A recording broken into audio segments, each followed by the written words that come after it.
Life has a way of weaving connections that feel both comforting and complex. Relationships, whether fleeting or long-lasting, leave their mark, and sometimes silence becomes the loudest echo of what was once shared.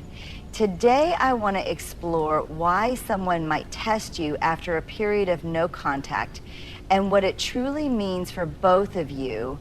When two people enter a period of no contact, it's rarely a simple or straightforward experience. In two things that you said, Stephen, Amy, one of the things I really like that you said is that there's no shame. No contact is often the result of emotional turbulence, arguments, misunderstandings, or even the recognition that time and space are necessary for individual growth. Regardless of the reason, this gap between communication can be deeply transformative for both individuals involved. It becomes a time where emotions simmer, perspectives shift, and personal reflections unfold. The gap is not just a void where words are absent. It's a fertile ground for emotions to take root. It's a space where questions like, what went wrong and do they still care, often linger. For the person initiating contact after this silence, there's an inherent vulnerability. They're not just reaching out, they're stepping into the unknown. This gap may have created a chasm between what was and what now is, and they need to figure out if that chasm is navigable or if it has grown too wide to cross. On the other side, the person being contacted after the silence often feels a complex swirl of emotions too. They may have moved on, healed, or even built a stronger sense of self in that time. Alternatively, they might still feel hurt, uncertain, or longing for resolution. Regardless, the gap becomes a period where both parties inevitably build narratives. They fill in the silence with their assumptions, hopes, or fears, and these narratives may or may not align with reality. When someone tests you after no contact, they're trying to understand how the gap has changed you. They want to see if you're still the same person they left behind, or if the absence has reshaped you into someone new.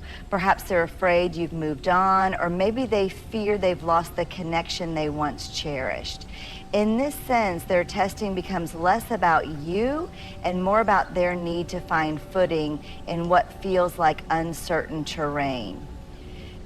It's crucial to recognize that the gap is transformative for everyone involved. Time apart can heal wounds, but it can also amplify insecurities.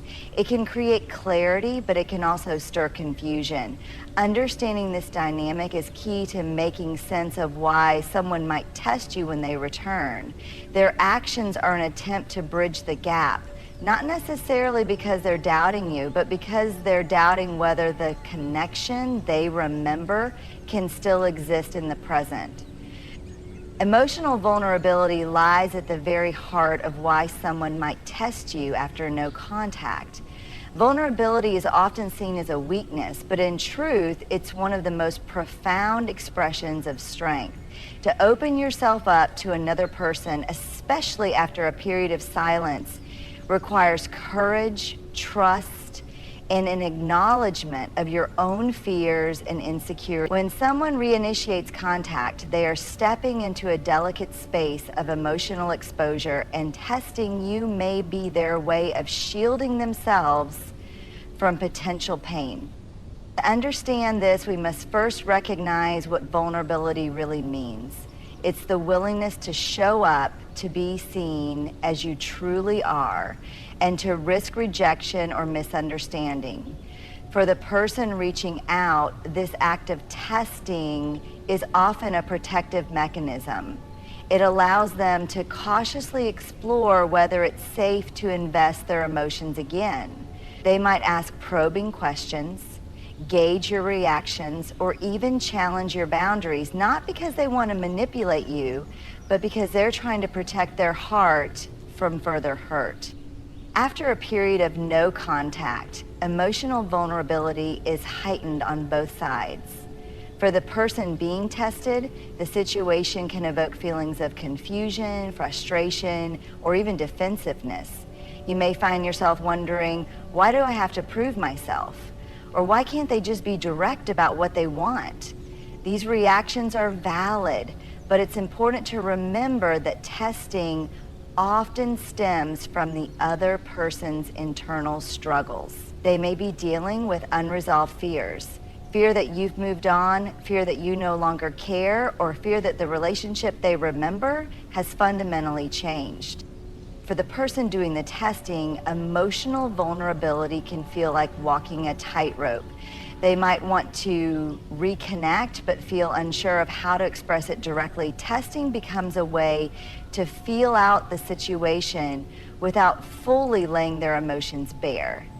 It's as if they're saying, if I poke and prod gently enough, maybe I can understand where I stand without risking too much. While this approach isn't always healthy, it's often rooted in a very human need to protect oneself from rejection or disappointment. What makes emotional vulnerability so powerful is that it creates opportunities for genuine connection.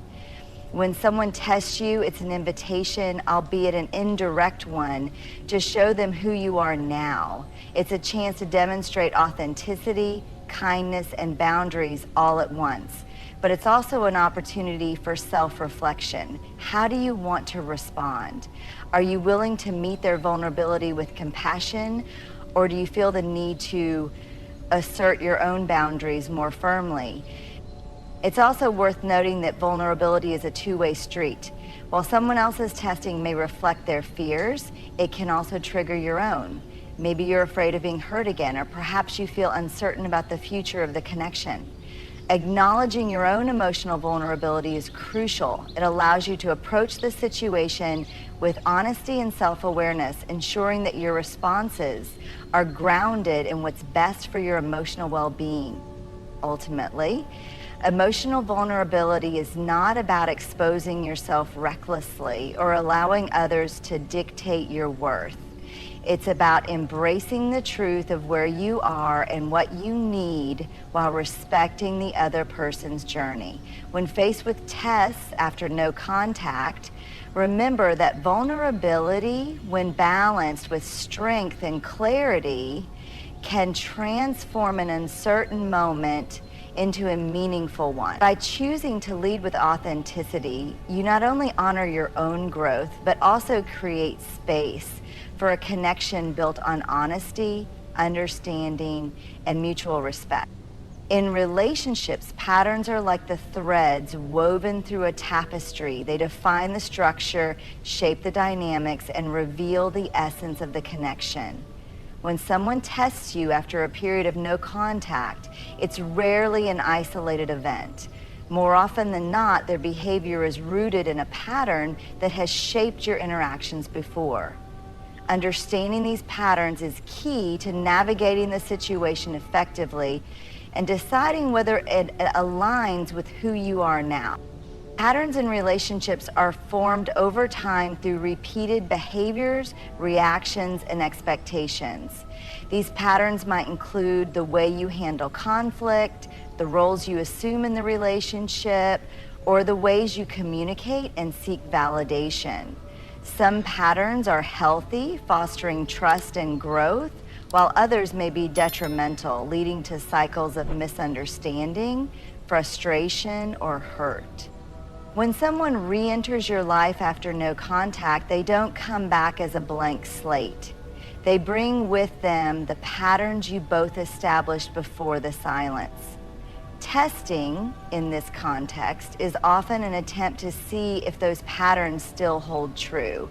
For instance, if your relationship was defined by one person constantly seeking reassurance and the other providing it, their testing might be a way to gauge if you'll still play that role. If one of you tended to dominate conversations or avoid emotional depth, those tendencies might resurface as well.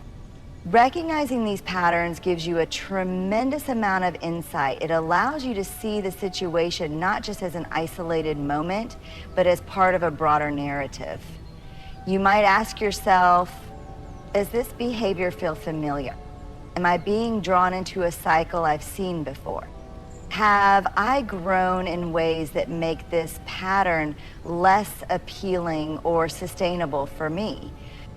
The power of patterns lies in their ability to predict behavior. However, it's also important to remember that patterns are not set in stone.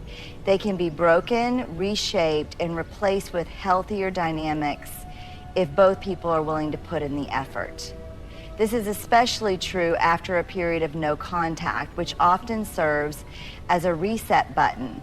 The silence can give both parties the space to reflect on what worked, what didn't, and what they're willing to change. But breaking unhealthy patterns isn't easy. It requires a conscious effort to communicate differently, set clearer boundaries, and approach the relationship with a fresh perspective. For example, if testing was previously met with appeasement or over-explanation, you might choose instead to respond with calm clarity and firm boundaries. If avoidance was a recurring theme, you might now prioritize honest and open conversations. It's also worth noting that patterns often reflect deeper emotional needs. Someone who tests you may be seeking reassurance, security, or control, even if they're not fully aware of it.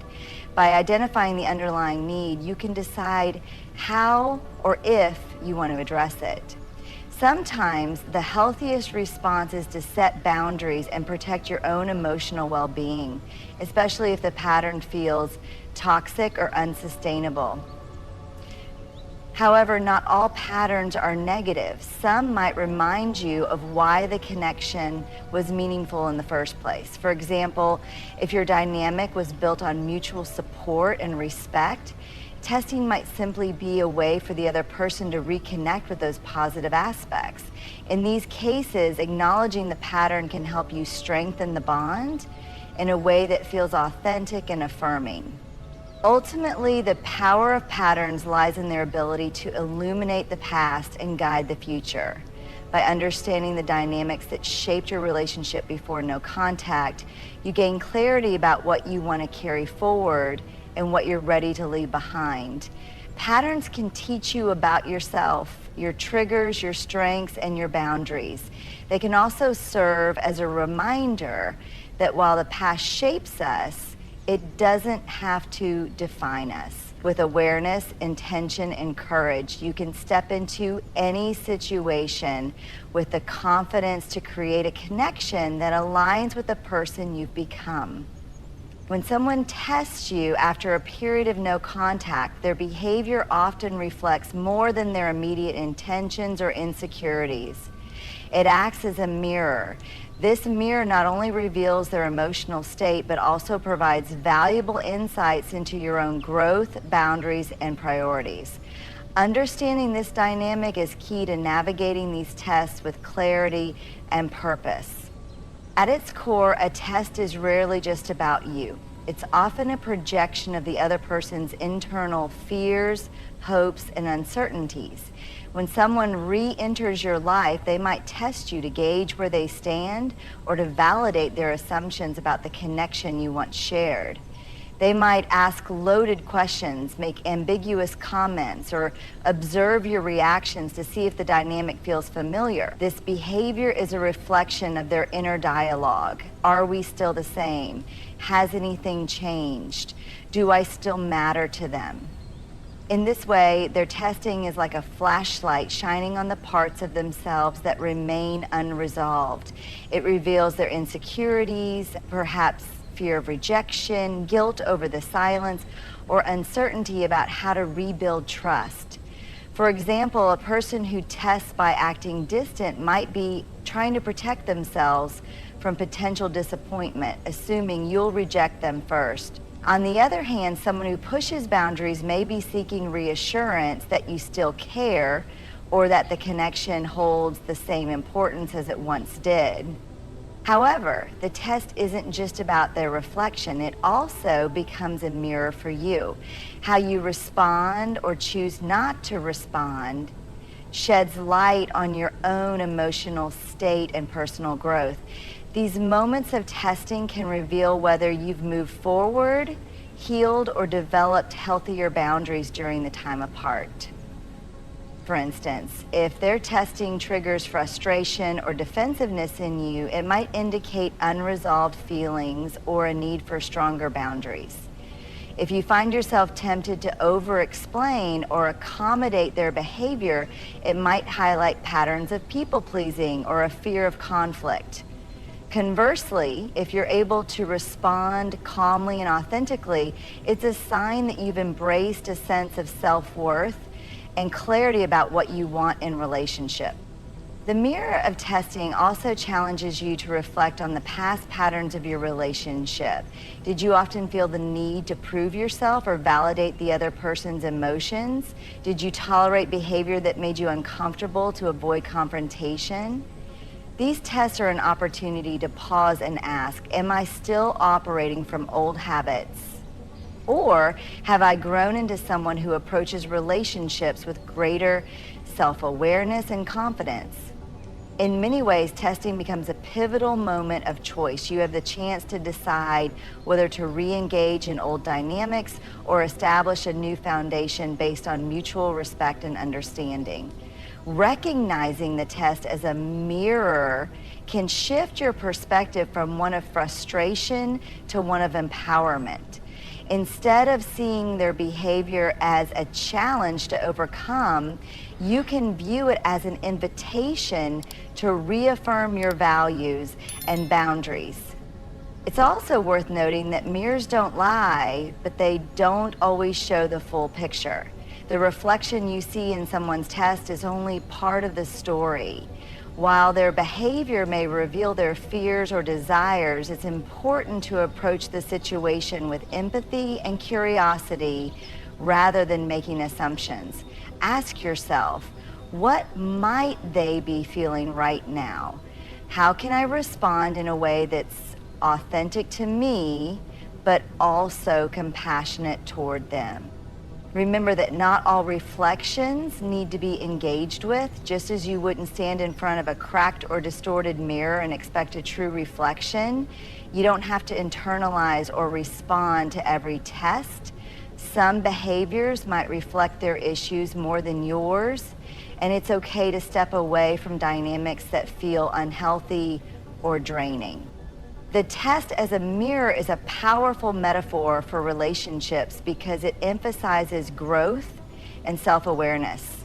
These moments of testing, while challenging, offer a rare opportunity to learn more about yourself and the other person.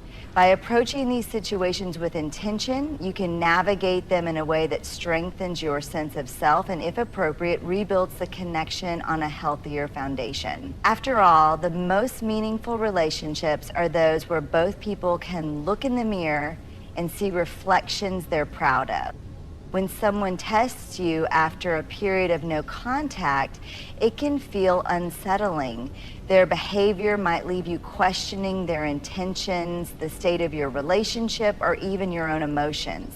However, responding with strength doesn't mean reacting with force or defensiveness. It means grounding yourself in clarity, authenticity, and self-respect. It's about choosing actions and words that honor the person you've become, regardless of how the other person approaches the situation. Strength begins with self-awareness. Before you respond to any test, take a moment to reflect on your emotions.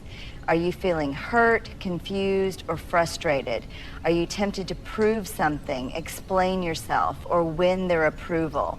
These initial reactions are natural, but responding with strength means pausing to process them rather than acting impulsively. Strength is not about suppressing emotions. It's about understanding them and choosing how to express them in a way that aligns with your values. A key part of responding with strength is setting and maintaining boundaries.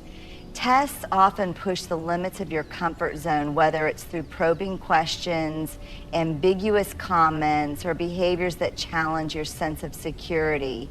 When this happens, It's important to be clear about what you're willing to tolerate and what you're not. For example, if someone tests you by bringing up past issues in a way that feels unfair or manipulative, you might calmly say, "I'd prefer to focus on the present rather than rehashing old conflicts. Let's talk about how we can move forward instead." Boundaries aren't just about protecting yourself, they're also about communicating your expectations clearly. When you respond with strength, you show the other person that you value mutual respect and honesty in your interactions. This can help shift the dynamic away from testing and toward more open and constructive communication. Another aspect of responding with strength is choosing authenticity over performance. Tests often come with an unspoken invitation to prove yourself, whether it's through your words, actions, or reactions. However, strength means resisting the urge to perform or seek validation. Instead, focus on being honest about who you are and what you need. For instance, if someone tests your loyalty by making a vague or indirect comment, you don't have to engage in their game. You can simply say, "If there's something you'd like to ask me, I'd appreciate it if you were direct. I value clear communication." Authenticity also involves being honest with yourself about whether the relationship is worth re-engaging in. Sometimes tests reveal deeper issues that may not align with the kind of connection you want to build. Responding with strength might mean walking away if the dynamic feels unhealthy, or if their behavior reflects unresolved patterns that you're no longer willing to participate in. Strength doesn't always mean staying and fixing. Sometimes it means choosing to protect your peace and prioritizing your well-being. Compassion is another powerful component of responding with strength. While it's important to stand firm in your boundaries, it's equally important to approach the other person with empathy. Testing behavior often stems from fear, insecurity, or a desire for reassurance. Recognizing this can help you respond in a way that's both firm and kind. For example, if someone tests your commitment by questioning your intentions, you might respond with something like, "I understand that this time apart may have left some questions unanswered. I'm open to having an honest conversation about how we both feel." However, compassion doesn't mean compromising your values or excusing harmful behavior. It's about balancing understanding with self-respect. By staying grounded in your principles, you can offer kindness without sacrificing your emotional safety or sense of self-worth. In life, relationships often come with challenges, and periods of no contact can amplify the complexities of those connections. When someone tests you after such a time, it can feel confusing or even unsettling, but it's also an opportunity for growth, for them and for you. These tests are more than just actions. They are reflections of emotional vulnerability, past patterns, and the need for clarity in navigating the gap that silence has created. Understanding the gap teaches us to recognize how time and distance reshape our emotions and connections, offering space for reflection and transformation. Emotional vulnerability reminds us that true strength lies not in avoiding our fears, but in confronting them with honesty and compassion.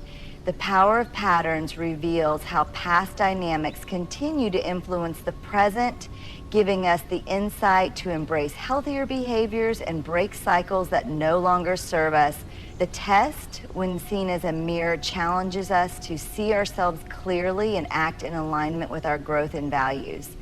And finally, responding with strength empowers us to stay authentic, uphold boundaries, and prioritize our emotional well-being. Ultimately, these moments of testing are not merely challenges to overcome, but invitations to redefine who we are and how we connect with others. They allow us to honor the person we've become and decide whether the relationships we choose to nurture align with our values and vision for the future. Whether you choose to rebuild the connection, set firmer boundaries, or walk away, know that every decision you make in these moments shapes your journey toward greater self-awareness and fulfillment. By approaching these situations with empathy, clarity, and courage, you not only navigate the complexities of relationships with grace, but also reaffirm your commitment to living authentically and wholeheartedly. Remember, your worth is not defined by how others test you, but by how you choose to respond. And in those choices lies your greatest